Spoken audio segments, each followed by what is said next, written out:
My name is Steve Verrett, and I'm Executive Vice President for Plains Cotton Growers in Lubbock, Texas. You know, cotton has had a long history and a great importance to the state of Texas. And while maybe not as long a history, but certainly no less great importance to the high plains of Texas.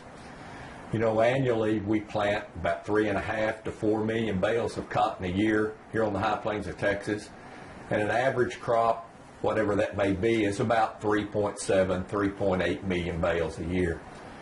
You know, it has a farm gate value, just to the farm itself, of both seed and lint, of about $1.3 billion. Now, the unique thing about cotton, as most people know, is that harvest is just the first step in getting a cotton to where it becomes a marketable product. It has to go to a cotton gin to be processed. And that's one of the great things about cotton and about the economic activity that it provides even after it leaves the farm gate and is turned over in the economy. It has to be processed at the cotton gin, where it takes out the trash and separates the two marketable products into lint and cotton seed. And then it has to be stored before it can be shipped. Each bale is unique, and so it takes a lot of activity that is unique to cotton. So when we think about what it means to the economy, that $1.3 billion can easily turn into 3 to 5 times that. So you're talking about $4 to $6.5 billion just here on the high plains of Texas. That's why it's important, not only to the farmers that produce the product, but all of the economy here on the high plains of Texas. You know, cotton farmers on the high plains of Texas face a lot of challenges. Whether it's the vagaries of the weather that, you know, we don't have a whole lot of control over, or whether it's the markets, there are things that they can do better and that they have to do better. And those have to do with the things that AgriLife Extension and AgriLife Research work on in our behalf. And so we're thankful for the opportunity to learn from the things that you're going to see today. That have to do with how we grow a better crop, how we do it more efficiently, and how that we can be more successful. And we're thankful for this research and this extension work that goes on. So thank you, and enjoy the presentation today.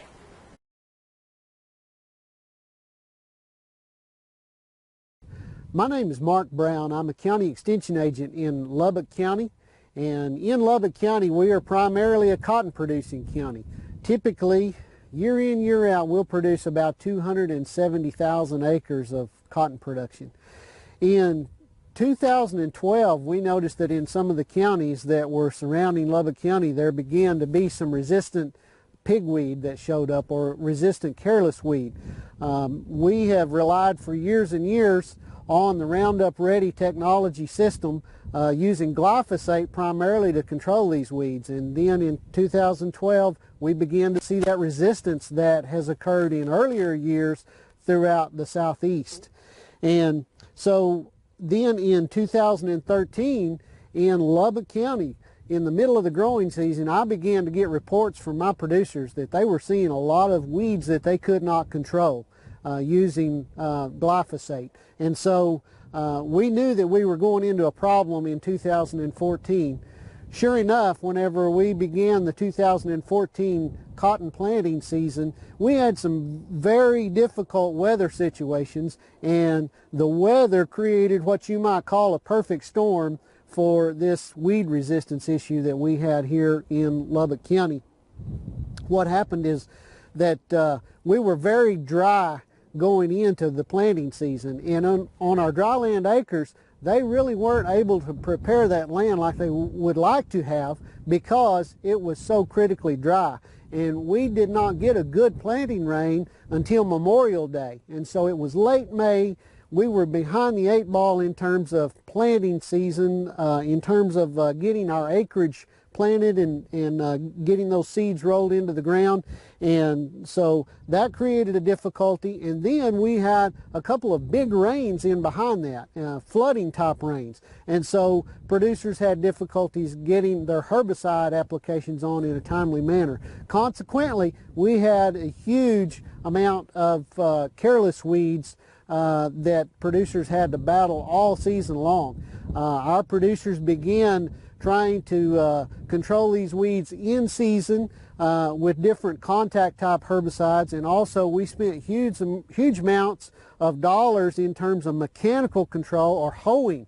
And so we had hoeing crews that were out there, and a 5-man crew was getting $50 per hour. And so it was a huge expense that our producers dealt with.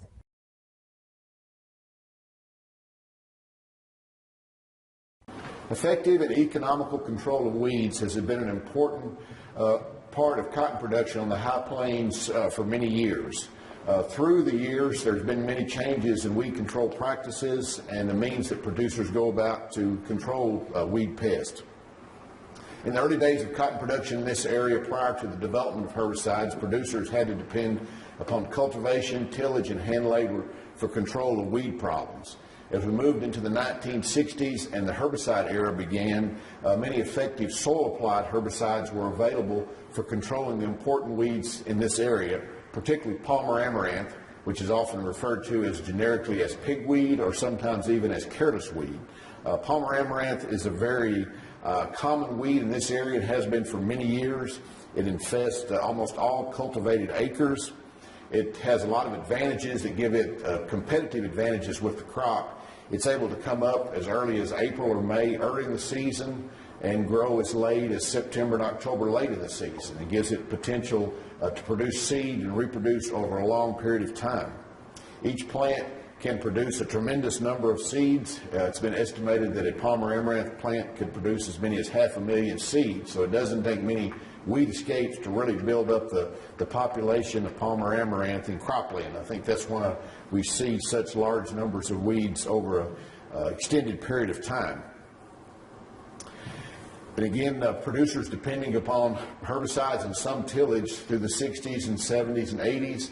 With the development of Roundup Ready cotton in the 1990s, this dramatically changed weed control programs across the country and also in the High Plains region, where producers previously had depended upon soil-applied herbicides, both pre-plant incorporated and pre-emergent herbicides. They had very little post-emerge options, so they were very aware of the need for residual control to control weeds before they emerged, because they really didn't have a lot of options then. With the development of Roundup Ready cotton and the use of Roundup over the top, which was very effective on not only Palmer amaranth, but also a lot of other problem weeds in this area, producers' practices began to change. The amount of cultivation and tillage that was done declined dramatically because weeds could be so effective to control with Roundup.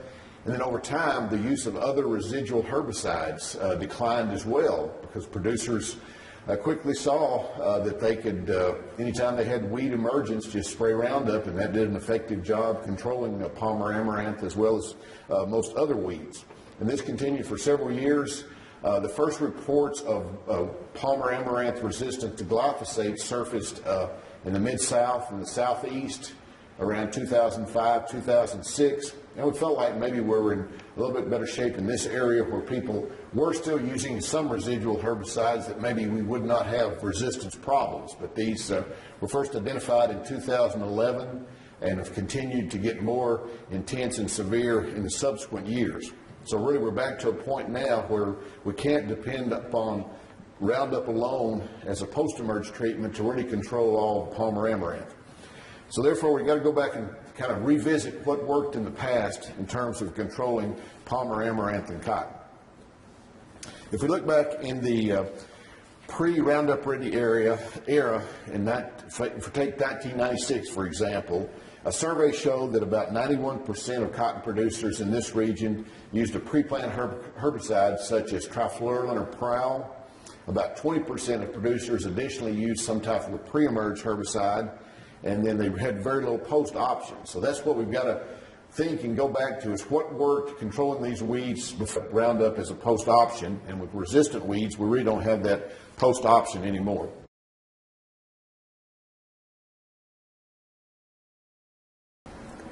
I'd like to start off with a definition of weed resistance, and that is the inherited ability of a weed to survive what was a previously effective herbicide application due to some biochemical change within the plant.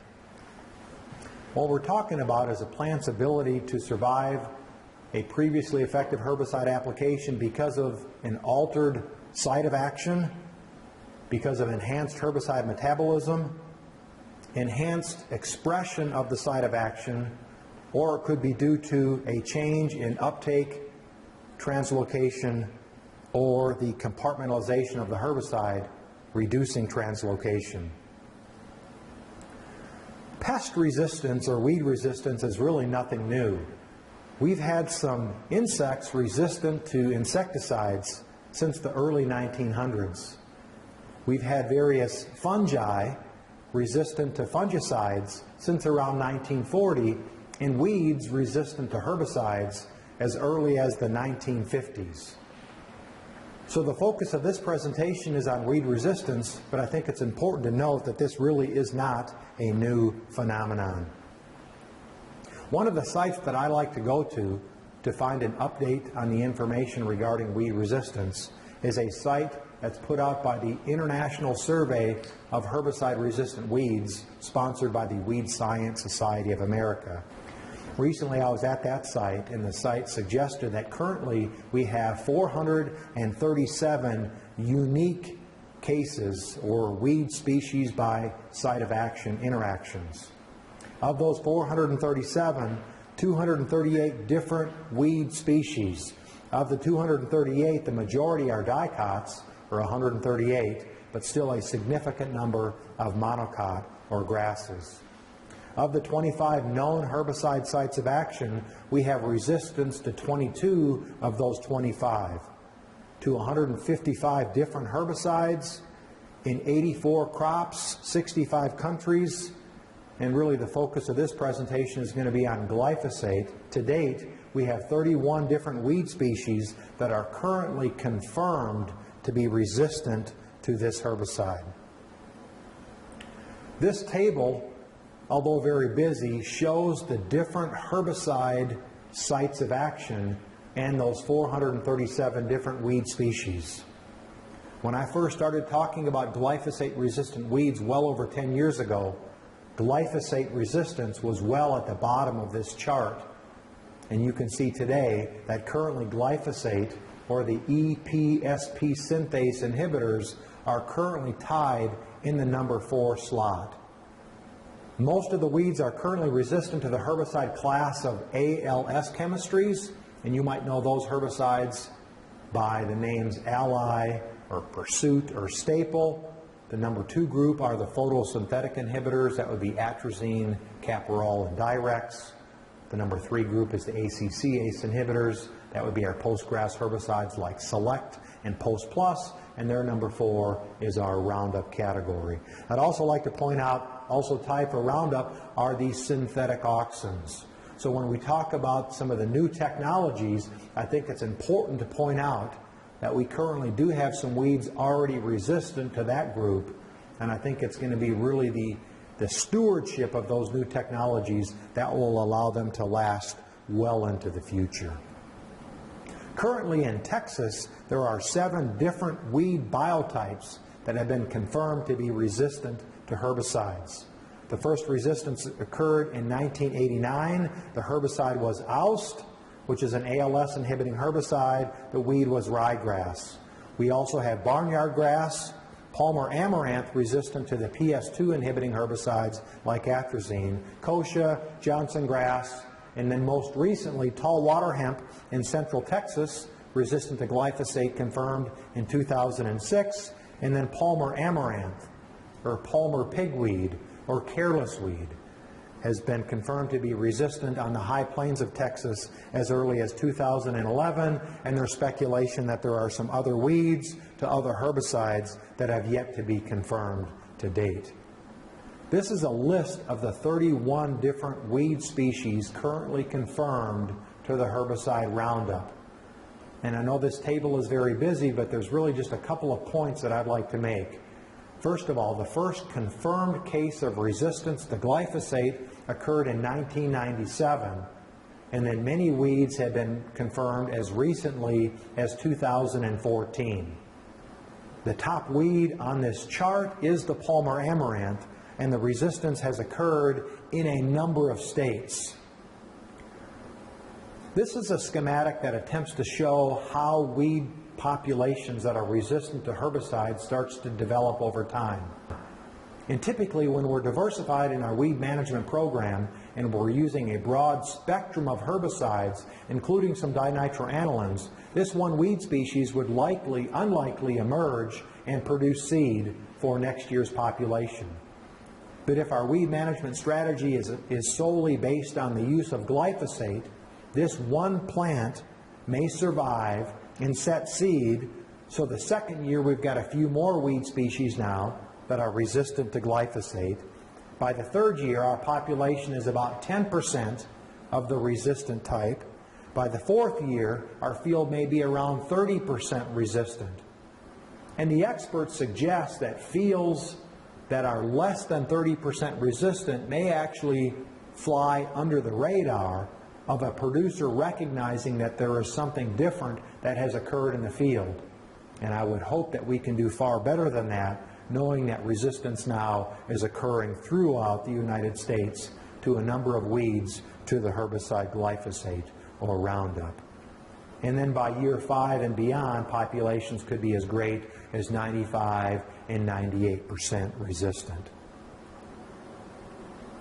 One of the things that concerns me most moving forward is the tremendous population of Palmer amaranth that I saw towards the end of the season in bar ditches or at the ends of fields, which simply produced a high degree of pollen that likely moved into the fields and also will serve as a source of weed seeds that could move into the field and cause weed management difficulties moving forward. Next, I'd like to share with you some facts about the weed Palmer amaranth. It is a prolific seed producer. The seeds will emerge only from shallow depths in the soil. Seeds are germinating all season long from March to October. The pollen can move great distances from one plant to another. And the one piece of good news is the seeds do not remain viable in the soil for a lengthy period of time. This was a study conducted by Keeley in 1987, where seed were planted from March 1st to October 1st on a monthly basis, and the final seed production was recorded. Those plants that were emerging on March 1st produced over 200,000 seed per plant. April 1st, nearly 400,000 seed per plant. May 1st, over 600,000 seed per plant. And even the late emerging weeds were producing over 50,000 seed. That same author planted different weed seeds at different depths from 1/4 inch, 1/2 inch, 1 inch, 2 inch, and 3 inches deep in the soil, and recorded the emergence of the Palmer amaranth. And this table would suggest that the majority of the seed emerged from the shallowest depths, anywhere from 1/4 to 1 inch deep. Although there was some emergence from 2 and 3 inches, relatively speaking, the majority of the seed came up from shallower depths. And I think we can use some of this data as a means of most effectively controlling them with a herbicide like Treflan when the herbicide is uniformly incorporated in the upper 1 inch of soil. This author also looked at the yearly emergence of Palmer amaranth following seed that was planted on a monthly basis starting on March the 1st all the way through October the 1st. The majority of the seed that emerged occurred on the warmer months from June to August 1st. But the other interesting piece of information I think you can glean from this data set is when emergence started to occur 1 week after planting, there usually was some increase in the accumulated emergence from week 1 to week 2, but there was never an increase in emergence from week 2 to week 3. So following a rainfall or irrigation event, the majority of the Palmer amaranth that is going to emerge within the first 2 weeks after that event.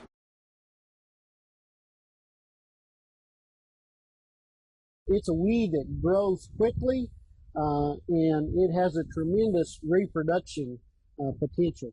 The weed that we're talking about here that is a primary concern is Palmer amaranth. And whenever we look at the Latin definition of amaranthus, what we're talking about, it describes everlasting or never failing. So whenever we talk about flower and seed production, that's what we're dealing with, is a plant that is has a high reproductive potential. This careless weed, it can begin germinating in the spring, and it can germinate throughout the entire season. And what we've seen from research on this particular plant is that whenever it germinates in the early spring, it has a tremendous amount of seed production. One thing that's interesting about careless weed, or this Palmer amaranth, is that there are male and female plants.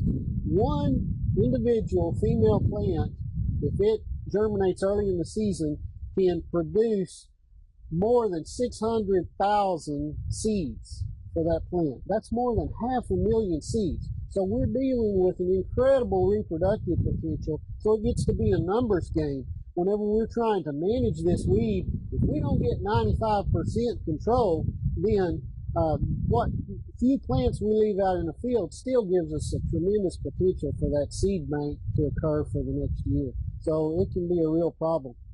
This particular weed, it is an annual, and it produces seeds within the same growing season. The weed, as I've mentioned, can germinate early in the season, and we can see germination all the way through August and even September. Even plants that produce in August have the opportunity to produce some viable seeds.